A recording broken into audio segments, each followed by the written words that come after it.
میرے ایک بہت ہی عزیز اور پیارے دوست جو کہ نہایت ضدی اور غصے والے ہیں مجھے اپنا قصہ سنا رہے تھے۔ انہوں نے کہا کہ ایک دفعہ میں میک ڈونلڈس کے ڈرائیو تھرو کی قطار میں آدھے گھنٹے سے اپنی باری کے انتظار میں تھا۔ جب میری باری آئی تو آرڈر دینے میں مجھے کچھ زیادہ وقت لگ گیا۔ پچھلی کار والی خاتون نے غصے میں ہارن بجانا شروع کر دیا، جس کا مطلب تھا کہ میں جلدی کروں۔ غصہ تو مجھے بہت آیا کیونکہ وہ مجھے اپنے برگرز کی سلیکشن اور آرڈر دینے نہیں دے رہی تھی اور بار بار ڈسٹرب کر رہی تھی۔ اس وقت تو میں نے کوئی جواب نہیں دیا، مگر میں نے جواب دینے کا منفرد طریقہ ڈھونڈا۔ آرڈر دینے کے بعد اگلی کھڑکی یعنی پیمنٹ کاؤنٹر کی طرف میں نے موو کیا۔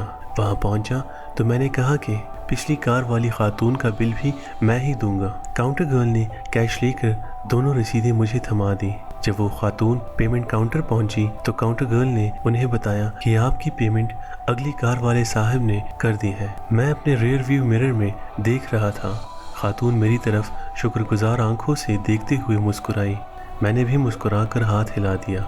شرمندگی خاتون کے چہرے پر صاف نظر آ رہی تھی۔ اگلے کاؤنٹر پر جہاں مجھے آرڈر وصول کرنا تھا، میں نے دونوں رسیدیں دے کر اس خاتون کا آرڈر بھی وصول کر لیا اور چلا گیا۔ اب خاتون کو دوبارہ آرڈر کرنے کے لیے پھر سے قطار میں لگنا تھا اور تب جا کر اسے اپنا آرڈر وصول کرنا تھا۔ میرا مقصد انہیں شرمندہ کرنا نہیں تھا بلکہ ذلیل کرنا تھا۔ میں نے اپنے دوست سے پوچھا کہ اس نے اس بیچاری کے ساتھ ایسا کیوں کیا۔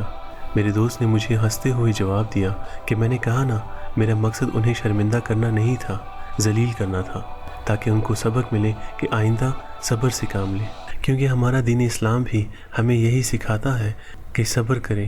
ارشاد باری تعالیٰ ہے، ان اللہ مع الصابرین، بے شک اللہ تعالیٰ صبر کرنے والوں کے ساتھ ہے۔ دوستو، اپنی دوست کی بات سننے کے بعد میں سوچ میں پڑ گیا، کیا میرے دوست کا یہ طریقہ ٹھیک تھا؟ کیا ان خاتون کو صبر سے کام لینا چاہیے تھا، یا جو میرے دوست نے کیا وہ ٹھیک تھا؟ کمنٹس میں اپنی رائے ضرور دیجیے۔